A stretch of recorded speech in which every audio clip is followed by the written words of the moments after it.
안녕하세요. 역사와 국제 정세에 관심 많은 여러분을 위해 오늘은 전 세계 이목이 집중된 이스라엘과 팔레스타인 갈등의 복잡한 역사에 대해 이야기해 보려 합니다. 이 분쟁은 단순히 두 민족 간의 충돌을 넘어 종교, 영토, 그리고 자결권이라는 심오한 문제들이 복합적으로 얽혀 있어 이해하기가 매우 어렵습니다. 하지만 오늘 이 시간을 통해 여러분들이 이 갈등의 뿌리와 현재 상황을 명확히 이해하실 수 있도록 학술적이면서도 대중적인 시각으로 쉽고 친절하게 설명해 드릴 것을 약속드립니다. 약 10분간의 여정 동안 이 분쟁의 역사적 맥락부터 최근 동향까지 함께 살펴보면서 과연 평화의 길은 어디에 있을지 함께 고민해보는 시간을 가져보면 좋겠습니다. 잠깐 여기서 좋아요, 구독, 댓글 부탁드려요. 이스라엘과 팔레스타인 분쟁의 역사는 수천 년 전으로 거슬러 올라갑니다. 이 지역은 유대교, 기독교, 이슬람교 모두에게 성지로 여겨지는 곳입니다. 특히 유대인들에게는 약속의 땅이자 민족의 발원지이며 팔레스타인 아랍인들에게는 대대로 살아온 터전이었습니다. 고대 로마 제국에 의해 유대인들이 디아스포라, 즉 뿔뿔이 흩어진 이후 이 지역은 주로 아랍인들이 거주하는 이슬람 문화권의 일부가 되었습니다. 오스만 제국의 통치를 받던 이 팔레스타인 지역에 다시 유대인들이 관심을 갖기 시작한 것은 19세기 말 시온주의 운동이 시작되면서부터입니다. 시온주의는 전 세계에 흩어져 살던 유대인들이 조상의 땅인 시온, 즉 이스라엘로 돌아와 국가를 건설하자는 민족주의 운동이었습니다. 20세기 초 제1차 세계대전이 발발하고 오스만 제국이 약화되면서 상황은 급변합니다. 영국은 오스만 제국을 약화시키기 위해 아랍인들에게는 독립국가 건설을 약속하고 동시에 유대인들에게는 팔레스타인의 유대인 국가 건설을 지지하는 벨푸어 선언을 발표합니다. 이 두 가지 약속은 서로 상충되는 것이었고 이는 이후 분쟁의 씨앗이 됩니다. 제2차 세계대전 중 발생한 홀로코스트는 유대인들에게 국가의 필요성을 더욱 절실하게 만들었고 전 세계적인 지지 속에 1948년 이스라엘이 건국됩니다. 하지만 이는 팔레스타인 아랍인들에게는 나크바, 즉 재앙으로 기억됩니다. 대규모 난민이 발생하고 자신들의 땅을 잃었다고 생각했기 때문입니다. 이스라엘 건국 이후 주변 아랍 국가들과의 여러 차례 전쟁이 발발했습니다. 1948년 제1차 중동전쟁, 1956년 수에즈 위기, 1967년 6.1 전쟁, 1973년 욤키푸르 전쟁 등이 대표적입니다. 특히 1967년 6.1 전쟁에서 이스라엘은 요르단강 서안 지구, 가자 지구, 골란, 고원, 동예루살렘 등을 점령하며 영토를 크게 확장합니다. 이 지역들은 국제법상 점령지로 간주되지만 이스라엘은 이 지역에 유대인 정착촌을 건설하며 실질적인 지배를 강화해 나갔습니다. 이스라엘의 서안 지구 및 가자 지구 점령,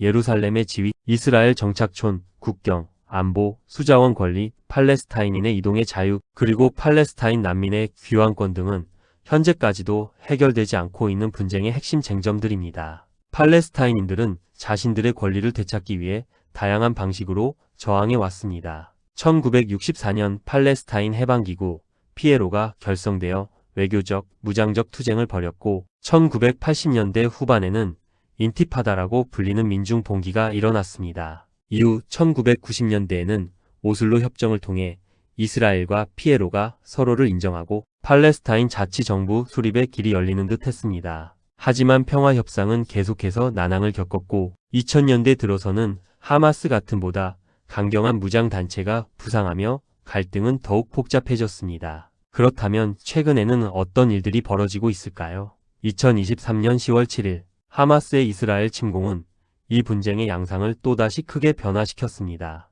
이스라엘은 이에 대한 보복으로 가자 지구의 대규모 군사작전을 감행했으며 이 과정에서 가자 지구는 막대한 인명피해와 함께 도시, 기반 시설의 80% 이상이 파괴되는 참혹한 상황에 직면했습니다. 유엔과 국제 엠네스티 등 여러 국제기구에서는 이스라엘의 작전이 국제법을 위반하고 집단 학살에 해당할 수 있다는 강한 우려를 표명하고 있습니다. 특히 국제 엠네스티는 휴전 이후에도 이스라엘이 가자 지구에서 팔레스타인인들을 상대로 집단 학살을 자행하고 있다고 보고하며 생존에 필수적인 물품 반입 및 서비스 복구를 제한하여 팔레스타인인들의 물리적 파괴를 초래하도록 계산된 생활 조건을 고의적으로 가하고 있다고 지적했습니다. 이러한 상황은 전 세계적인 비난과 함께 국제사회의 개입을 촉구하는 목소리를 높이고 있습니다. 또한 이 분쟁은 단순히 이스라엘과 팔레스타인에만 국한되지 않고 주변 중동 국가들로 확산될 조짐을 보이고 있습니다. 최근 보도에 따르면 2025년 이스라엘-이란 전쟁이 확대될 가능성도 제기되고 있습니다. 이란 군 장성과 핵 과학자들이 공습의 표적이 되고 이란의 핵 관련 시설과 국영 방송국까지 공격을 받는 등 중동 지역 전체의 안보를 위협하는 심각한 상황이 전개되고 있습니다. 이스라엘은 가자 지구 전역을 무기한 점령하여 이스라엘 영토로 만들 계획이라는 보도까지 나오고 있어 평화적인 해결보다는 영구적인 점령과 통치로 나아가려는 의지를 엿볼 수 있습니다. 이는 팔레스타인 독립국가 건설을 지지하는 국제사회의 두 국가 해법과는 완전히 배치되는 주장이며 상황을 더욱 악화시킬 수 있습니다. 현재 국제사회는 오랫동안 1967년 국경을 기준으로 이스라엘과 팔레스타인이 각각 독립적인 국가를 수립하는 두 국가 해법을 분쟁 해결의 가장 현실적인 방안으로 지지해왔습니다. 미국과 이스라엘을 제외한 대부분의 국가들은 이 해법이 팔레스타인